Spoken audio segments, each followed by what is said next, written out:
Wait. Turn my phone off. And make sure. Can't have dry lips, man. Hey. That's right. All right, here we go.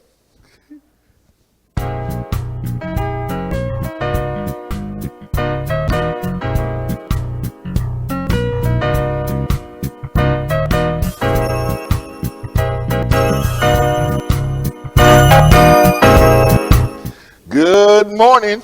I'm Carlton pastor of Faith Christian Center Church, right here in Beaumont, Texas.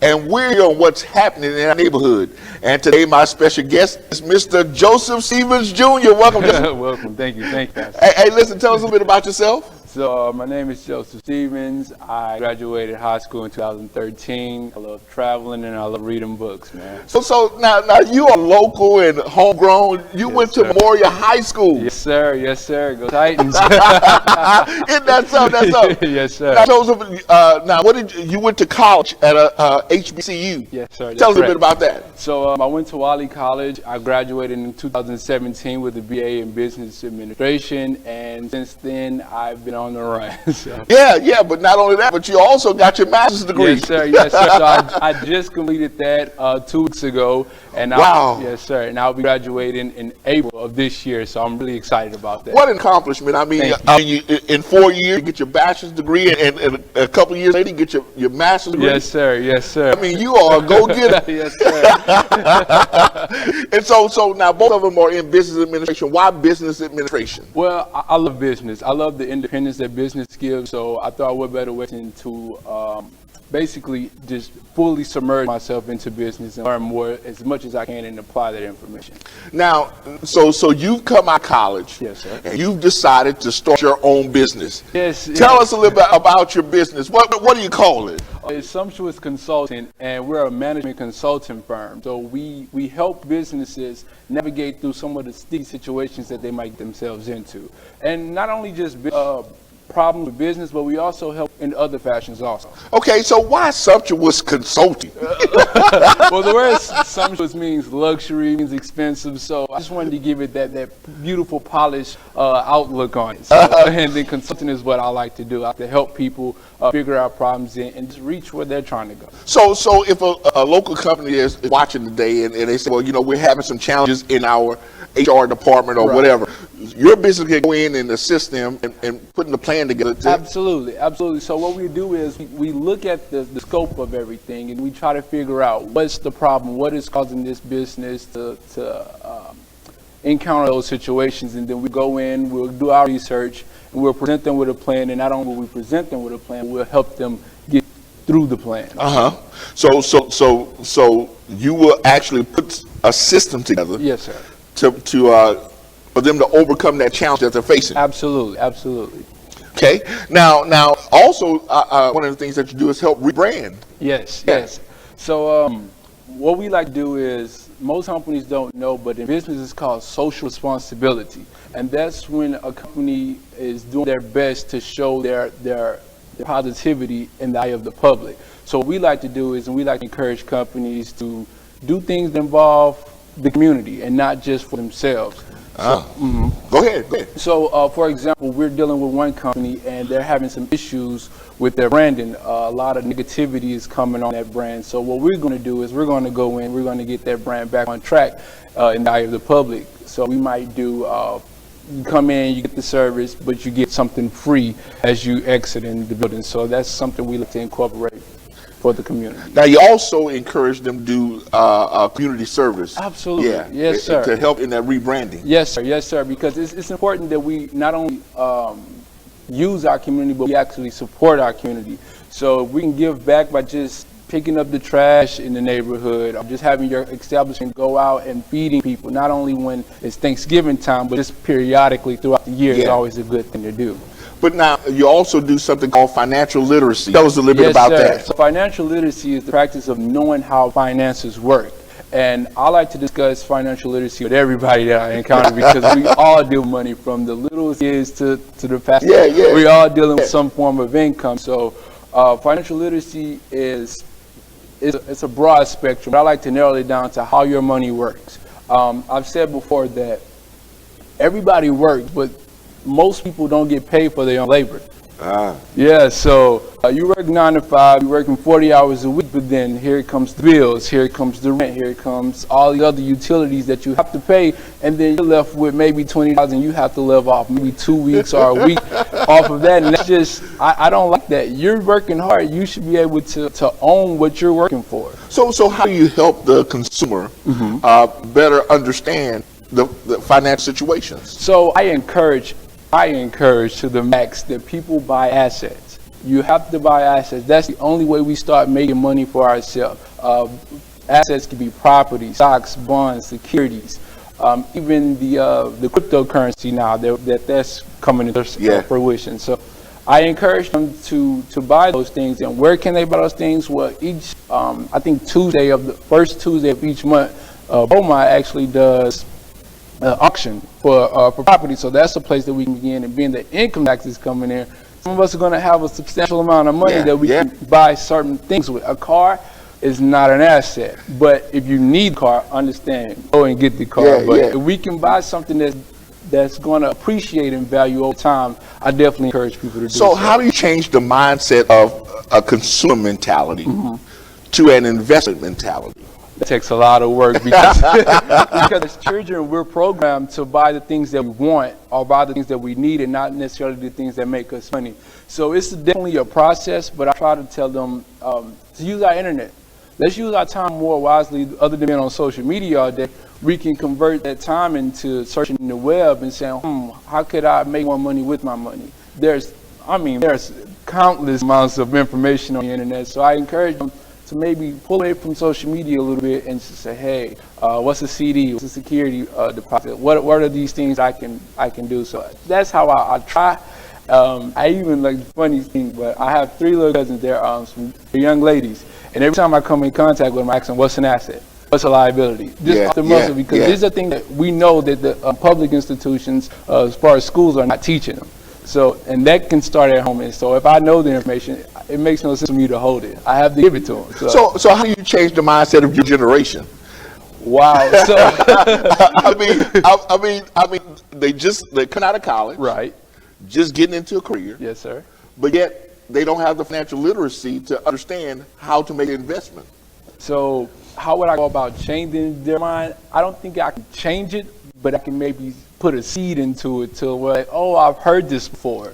So what I do is every now and then I'll get on Twitter, I'll get on Facebook, and I'll say, hey, today's a great day to buy some stocks. Well, if somebody messaged me, I'll tell them, well, this is where I get mine from. But you can always do your due diligence and find other places. Right. And I don't want to just harbor on stocks, because there's plenty of other ways that you can bring income into your household without having to deal with the stock market. We know it's a shifty game. We know you can win or you can lose. But that's with anything in life also. So nothing's like guaranteed. Even with property, you can buy it and it can depreciate over time. It can. We know that. So, I don't think, Pastor, is more about changing their mind, but just planting a seed that maybe they can change their mind along the way with this. Well, and then they see a young man like you making moves out there.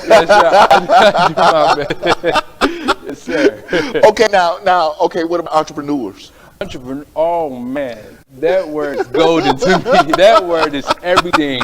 It's the epitome of hard work, passion, dedication, independence, even collaborative effort, because nobody can do it alone. That's right. Nobody can do it alone. I don't plan on intending on doing it alone myself. But the word entrepreneur is everything to me. It is everything to me. But like I just said, and like you said, it's hard work. It's very hard. It's not the end product. It's a lot that goes into it that the world don't see. You might see the Amazon, but you didn't see Jeff Bezos in the basement getting it in. So that the word entrepreneurship can be misleading sometimes. If people hear it, they might say, "Oh, well, that means millions." No, not necessarily. You have to put that work in to get to it. And that's one of the things that people need to understand, is because they think that if I start my own business, that immediately I'll be successful. I'll have the liquid assets, to make moves. Yes, sir. And I wish that was the case.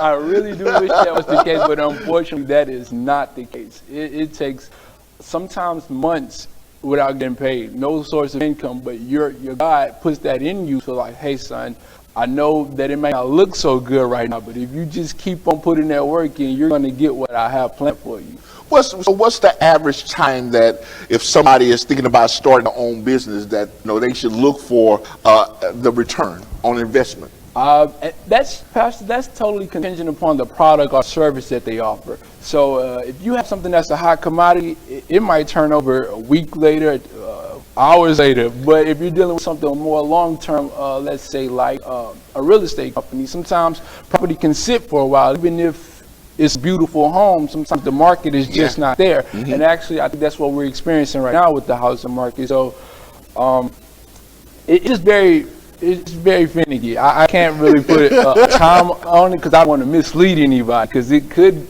sell overnight and it could sit for a while. Yeah. Okay, that's good. Okay, what about philanthropy? Philanthropy. It is very important to give back. It's very important, and it's like, how could I put it? It's better to give than to receive, right? Yeah. So if the more we give, the more we can receive. But I like to give without expecting anything in return, because if I do it, then it seems like I'm just giving it just because, like, I know something's going to happen to me. But philanthropy it's all about giving back to the people who helped you, and even to the people who might not necessarily help you directly. It's imperative that we give to those who don't have it to those who do have. And that's one of the reasons why you, when you're doing your business consult, that you ask those companies to reinvest back in the community. Absolutely, because if we don't do it, who will? We can't wait on our city officials. We can't wait on other programs to get those things done from it. If we're here every day, if we're in our community every day, we can make those changes without somebody's authority saying we have to do that or needing their say-so to do it. I heard this word recycling. Yes. What do you mean by recycling? Oh, man, I'm a recycle fanatic. I love recycling plastic bottles. I don't know where I picked this up from, but I love it. So recycling to me is picking up plastic bottles or any form of trash that can be reused. Plastic bags, plastic bottles, etc. Glass. It's just putting those back into use instead of just discarding them and having them going into the landfills and just being buried. I feel like we can do something else with them. So I encourage everybody to recycle. If you see a plastic bottle, pick it up, please. And look, you can get a little money on it too. Yes, sir. With aluminum cans, absolutely. And right now, Pastor, actually, we're having a program that we're getting ready to start next week, where we're going to encourage everybody to recycle, and we're going to use them. We asking them to take a picture and use the hashtag Sumptuous Recycle, and when they use the hashtag with their picture, we're going to include those in our weekly newsletters. So now, how can they get that information to you? Okay, so like I said, next week we're going to put out a flyer on our page on Sumptuous Consulting on Facebook and on our Twitter account. We're going to put that information up there, and we're going to have all the details of what they can do to where they send a picture and how they subscribe to our email so they can see their pictures on our email. So there's some information right there for that's the Facebook page? Yes, sir, that's correct. So that's one fashion where we'll post it, and then our Twitter page is also another place we'll put that information to. Let's put the Twitter up there.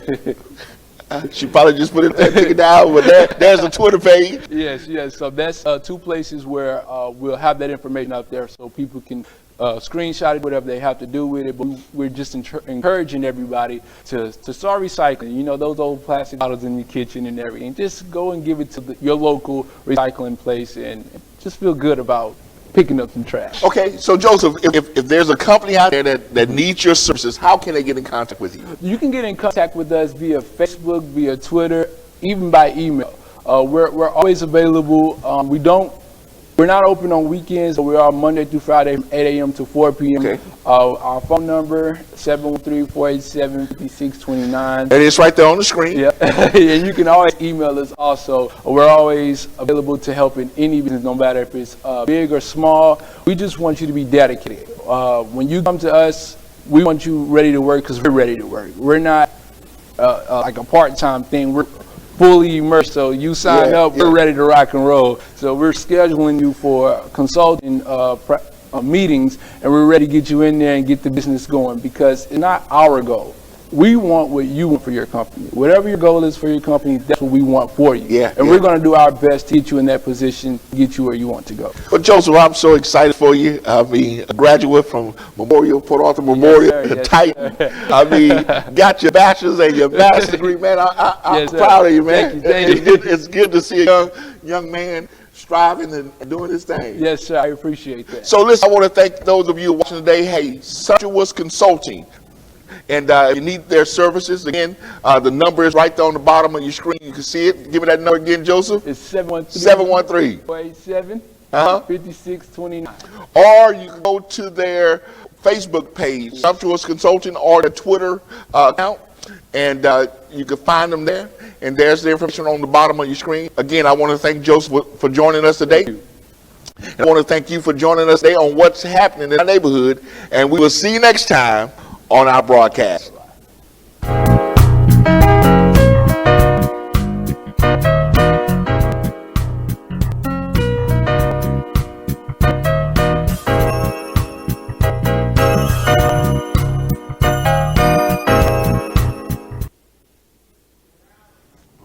Thank you.